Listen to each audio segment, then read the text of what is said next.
Welcome back. آغاز میں خبر یہ کہ اسپیکر قومی اسمبلی سردار ایاز صادق نے بانی سے ملاقات کرنے کا وعدہ کیا ہے۔ پی ٹی آئی رہنما اسد قیصر کا دعویٰ۔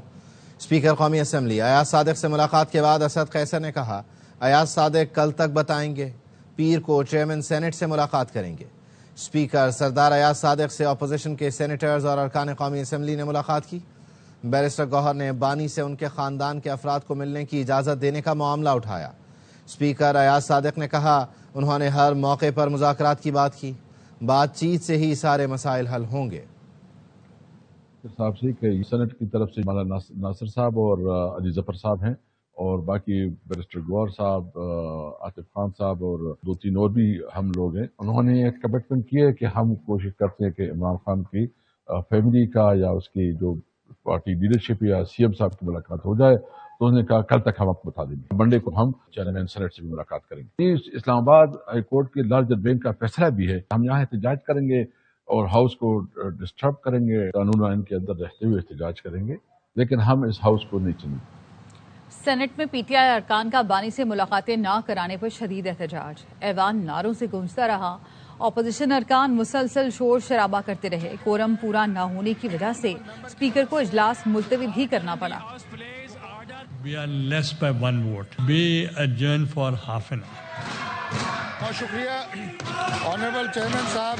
جو سوال پوچھا گیا ہے آنریبل ممبر کی طرف سے، Order in the house please. Order in the house please. On Abbas Kapi sahab. On Abbas Kapi sahab. Order in the house. Ali Zafar sahab. This is not the way.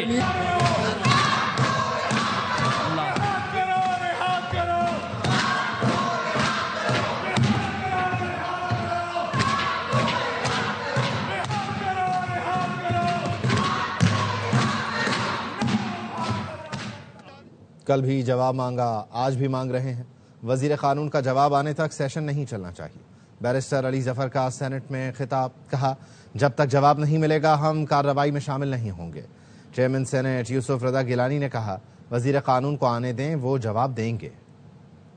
Social media پہ آ رہی تھی اور ہم کل سے demand کر رہے تھے، ٹینشن اتنا لیول آگے چلا گیا ہے پوری پبلک کا، اگر ہم اس وقت اس کو ریزالو نہیں کریں گے Let the minister تو come. ایک ایکسپلوژن ہو Let جائے the law گی۔ minister come. جب تک وہ جواب نہیں آتا یہ سیشن چلنا نہیں چاہیے سر۔ ہم پھر فی الحال سر اس اجلاس میں شامل نہیں ہو رہے۔ جب تک منسٹر صاحب نہیں آتے اور ہمیں جواب نہیں ملتا ہم اس اجلاس میں انفارچونیٹلی شامل نہیں ہو رہے۔ بانی پی ٹی آئی صحت مند ہیں، ان کی زندگی کو کوئی خطرہ نہیں۔ اڈیالہ جیل کے سپرنٹینڈنٹ نے بھی تصدیق کی ہے۔ وفاقی وزیر پارلیمانی امور طارق فضل چودھری کہتے ہیں بانی پی ٹی آئی کی صحت سے متعلق سوشل میڈیا پر بھارتی میڈیا نے خبریں پھیلائی۔ سوشل میڈیا پہ عمران خان صاحب کی صحت اور اس کے حوالے سے کچھ اور چیزیں بھی پھیلائی جا رہی تھیں، یہ بالکل ایک غلط اور جھوٹ پہ مبنی خبر ہے۔ کل بات ہوئی ہے اڈیالہ جیل کی سپرنٹینڈنٹ سے، ان کی صحت بالکل ٹھیک ہے، ان کی زندگی کو کوئی خطرہ نہیں ہے۔ یہ خبریں انڈین میڈیا نے اڑائی ہیں، بیس انہوں نے لیا ہے افغان میڈیا کا، اور افغان میڈیا کو بھی فیڈ انڈین میڈیا نے کی ہے۔ پاکستان کی میڈیا سے نہ یہ خبریں آئی ہیں اور نہ یہاں پہ پھیلائی گئی ہیں۔ بانی پی ٹی آئی سے ملاقات کے لیے وزیر اعلیٰ خیبر پختونخوا کا منگل کو اسلام آباد ہائی کورٹ اور اڈیالہ جیل راول پنڈی کے باہر احتجاج کا اعلان۔ کہا 1 ماہ ہو گیا بانی کی کوئی خیر خبر نہیں، ملاقات کرانے تک قومی اسمبلی اور سینٹ اجلاس نہیں چلنے دیں گے۔ سہیل آفریدی کی چیف جسٹس اسلام آباد ہائی کورٹ سے ملاقات کی کوشش بھی کامیاب نہیں ہو سکی۔ 23 اکتوبر سے لے کر 27 نومبر تک ہمارے لیڈر، ہمارے قائد جناب عمران خان صاحب سے اور ان کی اہلیہ سے ملاقاتیں بالکل بند ہیں، اور ان کے بارے میں ہمیں کچھ بھی معلومات نہیں ہے۔ ہمیں صرف 2-3 منٹ ملنے دیا جائے، ان کے صحت کے بارے میں دریافت کر لیں گے اور پھر باہر آ جائیں گے۔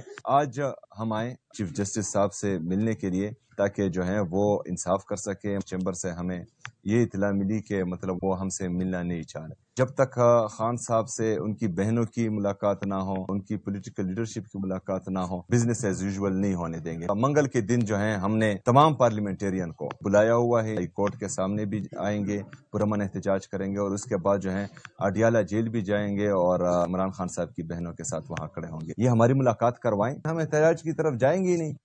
بانی پی ٹی آئی سے ملاقات نہ کرانے پر علیمہ خانم نے اسلام آباد ہائی کورٹ میں توہین عدالت کی درخواست دائر کر دی۔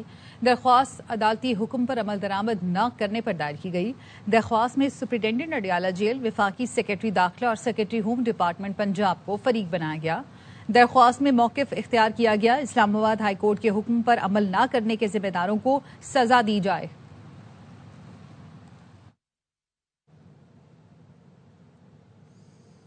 وزیر اعلیٰ خیبر پختونخوا عوام کی خدمت کے بجائے دھرنوں میں مصروف ہیں۔ رویہ تبدیل نہ کیا تو وہ وقت دور نہیں جب خیبر پختونخوا کے عوام ان کا گریبان پکڑیں گے۔ وفاقی وزیر اطلاعات عطا تارڑ کہتے ہیں بانی پی ٹی آئی سے ملاقات کا غیر قانونی مطالبہ کیا جا رہا ہے۔ کسی سزا یافتہ قیدی سے سیاسی مشاورت نہیں کی جا سکتی۔ وزارت اعلیٰ کے منصب پر بیٹھنے والا شخص اگر صوبے میں نہ رہے، صوبے کی تعمیر و ترقی کیسے ہوگی؟ انلیگل ڈیمانڈ ہے کہ جی میری لیڈر سے ملاقات کرائی جائے۔ جیل مینول کے اندر، قانون کے اندر، رولز کے اندر کہاں پہ گنجائش ہے کہ آپ ملاقات کریں گے تو صوبے کے معاملات کو چلائیں؟ بھائی وہ جیل گیا ہے ایک میگا کرپشن کیس میں، شہانہ زندگی 5 اسٹار ہوٹل والی گزار رہے ہیں، VVIP قیدی۔ پاکستان کی تاریخ میں سیاسی قیدی کو اتنی سہولیات میسر نہیں ہوئی جتنی عمران احمد نیازی کو میسر ہیں۔ آپ اپنی صوبے کی خدمت کریں، لا اینڈ آرڈر پہ فوکس کریں۔ وزیر اعلیٰ والا ایک کام بھی یہ نہیں کر رہی ہے جو بزدار پلس پلس پلس لگایا گیا ہے، جس کو کچھ نہیں پتا، جس کی اہلیت کوئی نہیں ہے، ایک نالائق ترین آدمی ہے۔ میں آپ کو دعوے سے کہتے ہیں انہوں نے اسی طرح ٹائم ضائع کیا، دھرنوں میں، ڈراموں میں، آنیا جانی۔ ایک ٹائم آئے گا کہ خیبر پختونخوا کے عوام ان کا گریبان۔ بھارت کی پھر رسوائی، آکسفورڈ مباحثے میں پاکستان کا بیانیہ جیت گیا۔ پاکستانی طلبہ نے بھارتی پینل کو دلائل سے شکست دی۔ ووٹنگ میں پاکستانی موقف کو 2/3 اکثریت سے کامیابی ملی۔ مباحثہ بھارت کی پاکستان پالیسی کو عوامی جذبات ابھارنے کی حکمت عملی قرار دینے پر تھا۔ انڈین ڈیلیگیشن تو آیا نہیں، ہم تیار تھے پوری طرح، ہمارے تمام بیانیہ اصولوں پہ۔ انڈیا نے اس میں صرف ون ون تو دور کی بات لوز کیا ہے۔ بڑے بھاگ گئے تو بچوں کو سامنے لائے، لیکن وہ بھی دیر تک ٹک نہ پائے۔ آکسفورڈ یونیورسٹی علمی مباحثے میں پاکستانی طلبہ نے کھوکھلا بھارتی بیانیہ پچھاڑ دیا۔ انہوں نے آکسفورڈ کی آڈینس کو سچائی دکھائی جب ہم نے ان کو پاکستان کا موقف ایکسپلین کیا۔ ان کے پیچھے جو وجہ ہے وہ ایک آئیڈیالوجی ہے جو کہ مودی نے نکالی ہے، نفرت۔ صدر آکسفورڈ طلبہ یونین احمد حراج نے مباحثہ رکھا تو بھارت کی جانب سے سینئر شرکا پاکستانی موقف سے گھبرا گئے۔ شکست یقینی نظر آنے لگی تو مقابلے سے ہی دستبردار ہو گئے۔ پاکستان کی جانب سے جنرل ریٹائرڈ زبیر حیات، ہینا ربانی کھر، ڈاکٹر محمد فیصل مباحثے کے لیے لندن پہنچے تھے، لیکن بھارتی طلبہ کی اکثریت کے باوجود بھارتی وفد نے شکل بھی نہ دکھائی۔ انڈین ڈیلیگیشن تو آیا نہیں، ہم تیار تھے پوری طرح اور ہمارے تمام بیانیہ اصولوں پہ۔ ہمارا انڈس واٹرز کا مسئلہ ہے، ہندوستان اس کو بند کرنا چاہتا ہے، ٹریٹی کو چھوڑ کے جا چکا ہے۔ مسلمان بیچارے جو وہاں پہ ہندوستان کے اندر ہیں ان کے ساتھ بڑا ظلم زیادتی کی جا رہی ہے۔ بھارت کی ہائی پروفائل ٹیم کی جگہ کم درجے کا نیا پینل میدان میں اتارا گیا۔ پاکستان بھی اپنے ہونہار طلبہ کو سامنے لے آیا۔ موسیٰ حراج، اسرار خان کاکڑ اور احمد نواز نے دلائل سے بھارتی بیانیے کے پرخچے اڑا دیے۔ انڈیا کی طرف سے جو اگریشنز ہو رہے ہیں پاکستان کی طرف، وہ سارے پولیٹیکلی ڈریون اگریشنز ہیں۔ ہم چاہتے ہیں کہ ہمارے لوگوں کے درمیان امن ہو۔ پاکستانی طلبہ کے دلائل ایسے تھے کہ بھارتی شرکا بھی پاکستان کو ووٹ دینے پر مجبور ہو گئے اور 2/3 اکثریت سے آکسفورڈ کی تاریخی درسگاہ میں پاکستان کا موقف بھارت پر بھاری پڑ گیا۔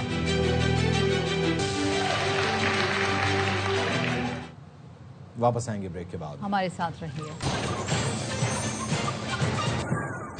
Welcome back. خبر آپ کو دیں گے، پی ٹی آئی کا پریس کلب کے باہر احتجاج اور پولیس نے حلیم عادل شیخ سمیت دیگر کو حراست میں لے لیا ہے۔ حلیم عادل شیخ سمیت تمام گرفتار افراد کو فوری رہا کیا جائے، پی ٹی آئی کی جانب سے مطالبہ کیا جا رہا ہے۔ پی ٹی آئی کا پریس کلب کے باہر احتجاج اور پولیس نے حلیم عادل شیخ سمیت دیگر کو حراست میں لے لیا، جبکہ پی ٹی آئی کی جانب سے مطالبہ کیا جا رہا ہے کہ حلیم عادل شیخ سمیت تمام افراد کو رہا کیا جائے۔ کراچی کے علاقے گلشن اقبال 13D1 میں مکان پر قبضے کی مبینہ کوشش عدالتی حکم امتناع کے بعد ناکام ہو گئی۔ معاملات کیا ہیں بتا رہے ہیں فیض اللہ خان۔ D1 میں محمد طاہر گزشتہ 40 سال سے رہائش پذیر ہے، مگر گزشتہ روز کچھ ایسا عجیب معاملہ ہوا کہ ان کے گھر پر ایک کاغذ ملتا ہے جو کہ عدالتی احکامات پر مبنی ہوتا ہے اور اس کے مطابق انہیں یہ گھر خالی کرنا ہوتا ہے، اور جب یہ معلومات کرتے ہیں تو پتہ چلتا ہے کہ کسی مالک مکان اور کرایہ دار کا جھگڑا ہے جو کہ اس گھر پہ ہوا جہاں پر محمد طاہر گزشتہ 40 سال سے رہائش پذیر ہے۔ کون لوگ تھے جو آپ سے گھر خالی کرانا چاہ رہے تھے؟ یہ وکلا تھے جی، وکلا کی آئے ہوئے تھے، وکیل کہہ رہے تھے اپنے آپ کو، اور بہت زیادہ مطلب کافی ان کی تعداد میں تھے۔ بالکل گھر کے سامنے ہمارے انہوں نے فائرنگ، گھر کے اندر مطلب وہ بن کے بیٹھ گئے، اندر گھس کے آ گئے اور فائرنگ کی۔ اب یہ ہے کہ ہم دوبارہ کورٹ میں گئے ہیں تو انہوں نے ابھی ہمیں اسٹے دیا ہے۔ اب یہ معاملہ عدالت میں زیر سماعت ہے، حکم امتناع مل گیا ہے اور اب وہاں پر اس کی سماعت ہوگی۔ ای چالان پر باقی سندھ والوں سے زیادتی ہوئی، یہ منصوبہ سکھر، حیدرآباد، کنکوٹ، کشمور اور لاڑکانہ میں بھی ہونا چاہیے۔ اپوزیشن لیڈر علی خورشیدی کا سندھ اسمبلی میں اظہار خیال، کہا کراچی والوں پر رحم کریں۔ وزیر داخلہ ضیاء الحنجار نے کہا لوگوں کی زندگی بچانے کے لیے جرمانے لگائیں، سسٹم نیا ہے، کمی بیشی ہوگی لیکن نیت صاف ہے۔ بائک والے کے پاس مڈگارڈ یا چین کور لگانے کے پیسے نہیں، اس کو 5-5 ہزار روپے کا چالان پڑے گا، ایسا نہ کرے۔ 25-25 ہزار روپے کا چالان ہے، 71 کروڑ روپے کا چالان ہو چکا ہے شہریوں کے ساتھ۔ یہ شہر دنیا کے 3 بدترین رہنے والے شہروں میں شمار ہو رہا ہے۔ خدارا کراچی کے شہریوں پہ رحم کریں۔ مجھے ایسا لگتا ہے اس پروجیکٹ میں باقی سندھ والوں کے ساتھ زیادتی کر دی گئی ہے۔ سکر میں بھی یہ کام ہونا چاہیے تھا، حیدرآباد میں بھی یہ کام ہونا چاہیے تھا، کشمور کنکوٹ میں بھی ہونا چاہیے تھا، بدھی میں ہونا چاہیے تھا، لاڑکانہ میں ہونا چاہیے تھا، یہ نہیں ہو سکا۔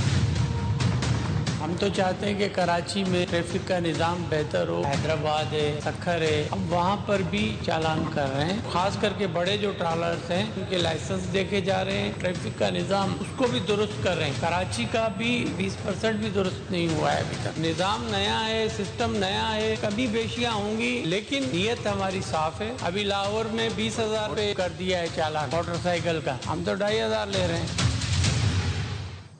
پنجاب میں 60 سال پرانے ٹریفک ایکٹ میں 20 ترامی، صوبے میں کسی گاڑی کے بار بار چالان پر گاڑی نیلام کی جائے گی۔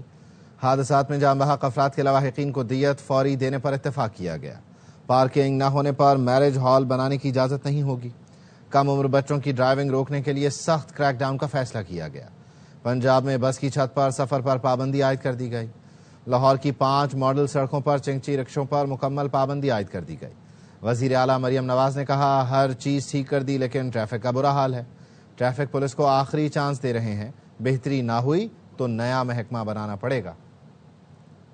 وزیر اعظم نے تنخواہ دار طبقے پر ٹیکس ریٹ کم کرنے کی ہدایت کر دی ہے۔ چیئرمین FBR راشد لنگڑیال نے پاکستان بزنس کونسل کے سیمینار سے خطاب میں کہا کہ آئندہ بجٹ میں تنخواہ دار طبقے پر ٹیکس ریٹ کم کرنے کے لیے کام کر رہے ہیں۔ وزیر اعظم کی ہدایت پر بڑی کمپنیوں پر سپر ٹیکس میں کمی پر بھی کام شروع کر دیا ہے۔ سپر ٹیکس مرحلہ وار کم اور ختم ہوگا، اس سلسلے میں IMF سے بات کی جائے گی۔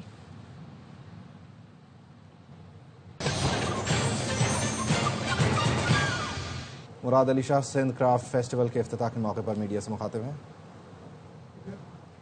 سندھ گورنمنٹ ان کی مدد کرے گی، ہمارے پاس ایسے موجود ہیں ایونیوز جس کے ذریعے سے ہم ان کی مدد کر کے اور وہ اپنے فن کو مزید فروغ دے سکے اور اس سے وہ اپنی ایک گزارے کے لیے اور اپنی ایک انکم جنریٹ کر سکیں۔ یہاں پہ جیسے بتایا کہ روزانہ ڈفرینٹ آرٹیزنز ہیں، کرافٹس مین ہیں، آپ کے آرٹسٹ ہیں جو پرفارم کریں گے۔ نیوز بلیٹن سے فی الوقت اتنا ہی۔ مزید خبروں اور اپڈیٹس کے لیے دیکھتے رہیے ARY نیوز۔